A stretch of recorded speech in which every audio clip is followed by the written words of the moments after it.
Boa tarde. Hoje, mais uma vez, nós vamos recordar a vida de Chico Xavier. Agora, antes eu quero saber, tem alguém pela primeira vez aqui? Seja super bem-vinda, de uma série de vindas aqui. Espero que você encontre o consolo que está buscando. E outra pergunta, alguém nunca ouviu falar do Chico Xavier? De repente, vai que... Bom, então já que todo mundo já conhece o Chico, nós vamos assim recordar e fazer uma reflexão sobre a sua passagem, né? Então ele foi uma figura assim fantástica para o espiritismo, né? E não só para o espiritismo, porque a sua personalidade extravasou, né? Não só do espiritismo, né? E o seu aniversário seria amanhã, né? Dia 2 de abril, que ele nasceu em 1910, em Pedro Leopoldo, uma pequena cidadezinha de Minas, né? E faleceu no dia 30 de junho de 2002. E para quem não está lembrada, ele pediu que ele queria morrer num dia que as pessoas estivessem bem felizes, para que a morte dele não atrapalhasse, né? E foi o dia que o Brasil ganhou a Copa, né? Então, realmente... Então, lá, não sei que horas as pessoas foram se dar conta da passagem dele, né?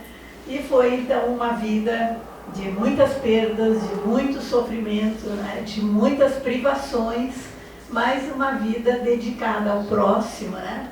Uma vida de humildade, uma vida de caridade, assim, do início ao fim, né? E assim, vamos para a gente lembrar, então, ele nasceu lá em Pedro Leopoldo, pequena cidadezinha lá, numa família que depois do segundo casamento do seu pai eram 15 irmãos, né? Naquela época era normal isso, né? E ele, aos 5 anos, ele perdeu a mãe, né? Então já foi uma perda muito forte que ele teve.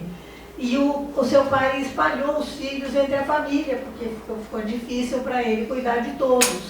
E ele ficou com a madrinha, que aqui no caso da história da vida do Chico é ao contrário, né? Porque a madrinha, vamos dizer assim, vamos compreender essa madrinha, ela não tinha preparo, estrutura, digamos assim, para lidar com o Chico, uma criança que ouvia vozes, não é? Que ia lá no quintal conversar com a mãe dele falecida. Então ela realmente ficava perturbada e ela surrava ele, enfim, ela, digamos, não tratava ele muito bem, né? Mas aí depois que essa madrinha morreu, o seu pai casou de novo, e aí veio a madrasta, que na verdade foi a sua madrinha, né? Que era uma pessoa maravilhosa e que ele inclusive dizia para ela se ela era o anjo que a mãe dele dizia que ele ia encontrar, né? Porque ela compreendia, ela não era espírita, assim, mas ela compreendia, ela procurava entender as manifestações dele, né? Vamos combinar que uma criança com visões, vozes e tal, não é fácil de lidar, né? Ainda mais há tanto tempo que as pessoas não tinham conhecimento, noção, né? E ele era educado na Igreja Católica, então ficava muito contraditório tudo isso, né? Mas enfim, foi indo e ele, finalmente, a madrinha também morreu, né? A madrasta, digamos, morreu um monte de gente, né? E o seu pai, aí ele ficou cuidando de todos os irmãos. Ele ajudava o pai, começou a trabalhar num armazém pequeno, né, fazia entregas e tal. Aí sobre essas entregas dos alimentos, quer dizer, eu acredito que ele, criança, ainda não acontecia isso, mas mais tarde, né, as doações, né, que ele fazia, os alimentos chegavam perfumados. Porque ele tinha além de psicografia, psicofonia, ele tinha essa mediunidade de efeitos físicos, não é? Então, os alimentos perfumados. Tá? Imagina a pessoa receber e ainda receber uma coisa embalada em perfume, era maravilhoso, né? Mas aí, então, ele foi lá jovem ainda, ele teve uma irmã que teve muito doente, problemas mentais, e ela foi atendida no centro espírita, ela foi atendida pelo espiritismo, e ele então começou a se aproximar, começou a ler o Evangelho e começou a ir por esse caminho, né?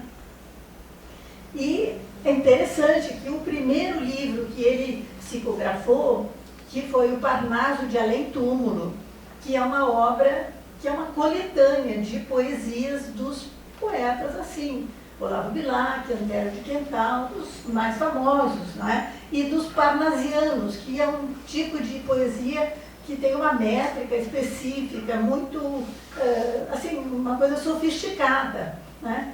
E ele, jovem, né, tinha estudado só o primário, e esse livro causou um choque, não é? Porque as pessoas ficaram, algumas indignadas, como que ele recebeu esse livro, né? Imagino que deve ter dado uma porção de confusões aí, inclusive as famílias desses poetas, algumas até acionaram o Chico em função, né, dessa psicografia, mas só que ele não recebeu nada. Ele doou os direitos autorais das suas obras desde essa primeira.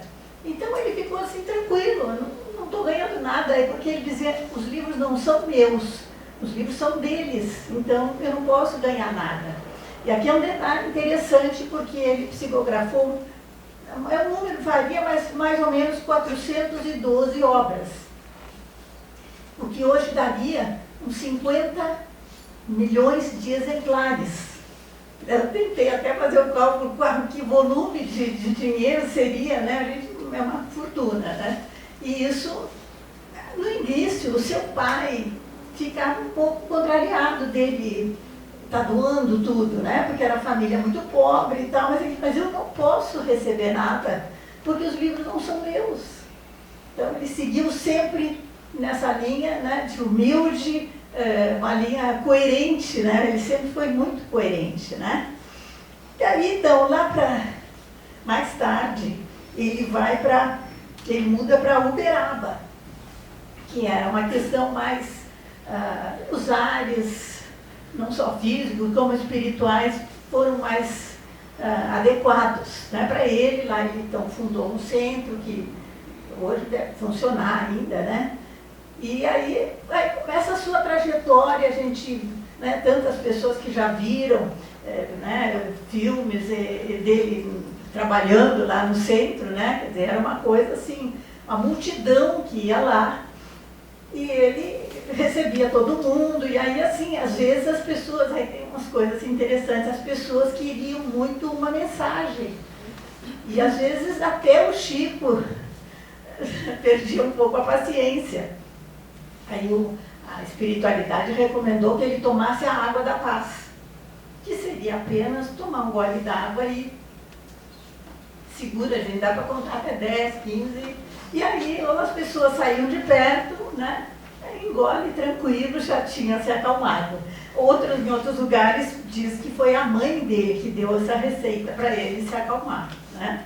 Enfim, é uma receita legal para a gente usar também, né? De vez em quando, um pouquinho de água da paz ajuda. Então, gente, vamos continuando, porque o relógio está andando e nós temos assim, né? Ele teve esse Parnaso de Além Túmulo, que então foi essa obra assim, inaugural, né?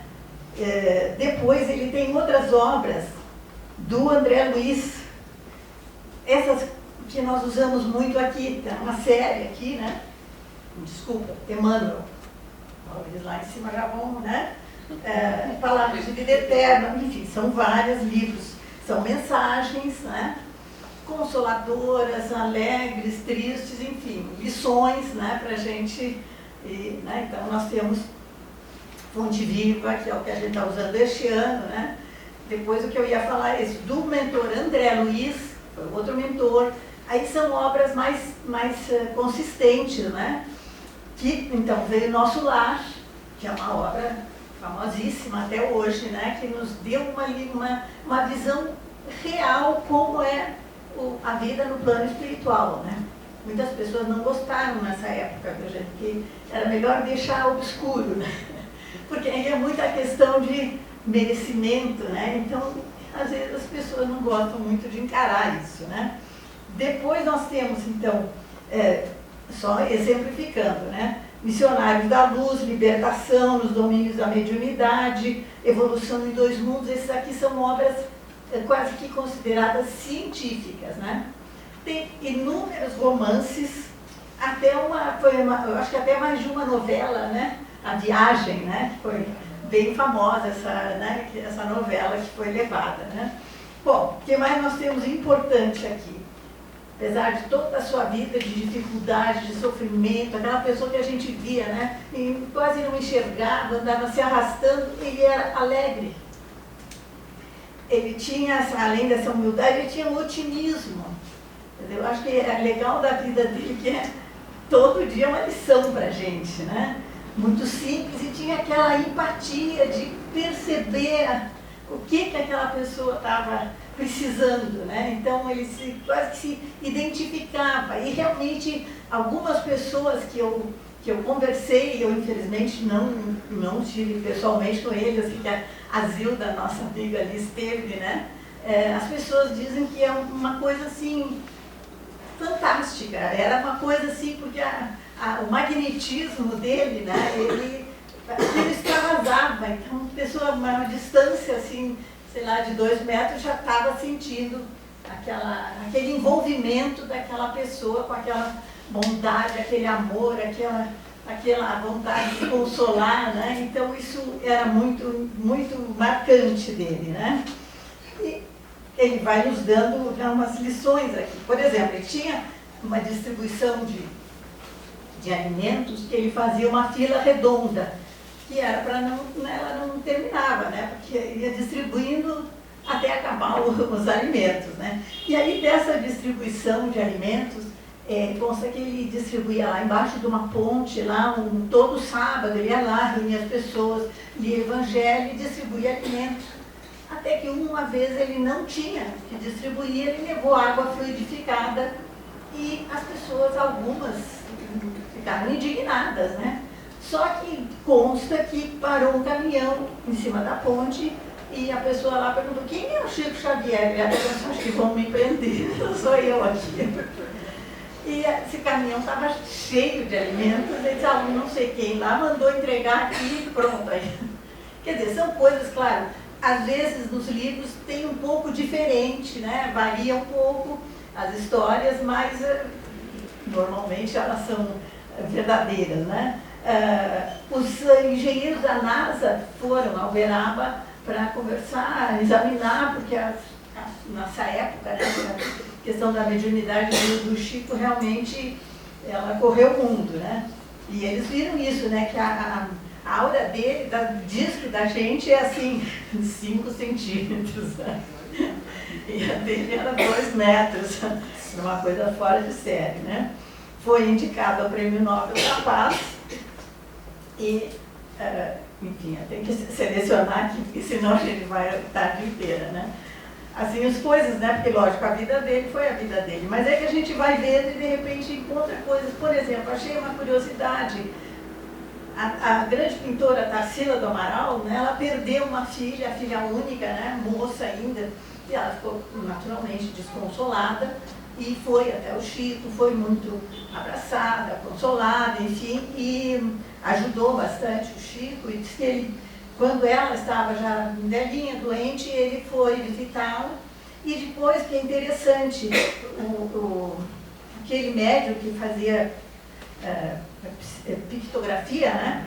O Gasparetto, ele então teve uma sessão lá junto com o Chico e vieram vários pintores e veio uma obra da Tarsila, né? Então é uma curiosidade que eu não tinha visto ainda, né? O que mais nós podemos hoje dizer? Rapidinho, só mais esse. Teve uma família, isso está até em livro, né? Uma família judaica perdeu um filho com 19 anos, ficou totalmente desconsolados, né? Foram até o Chico e o Chico recebeu mensagem em hebraico. Tiveram que chamar um rabino para ajudar a traduzir. né? E essa família ficou tão grata que publicou uma obrinha com todas essas mensagens, né? Então são coisas assim que ajudam bastante a nossa trajetória, né? Então, depois nós vamos conversar mais, quem quiser, né? E eu achei interessante para a gente encerrar. É porque tem várias mensagens dele que a gente conhece mais, né? Mas essa aqui que é a prece da paz. Senhor Jesus, em teu amor infinito, concede-nos a tua paz. Ensina-nos a viver e a servir em paz. Conserva-nos os corações no caminho da paz. Auxilia-nos a compreendermos uns aos outros na obra da paz. Senhor, em tua misericórdia, abençoa-nos com a tua paz, agora e sempre. Muito obrigada.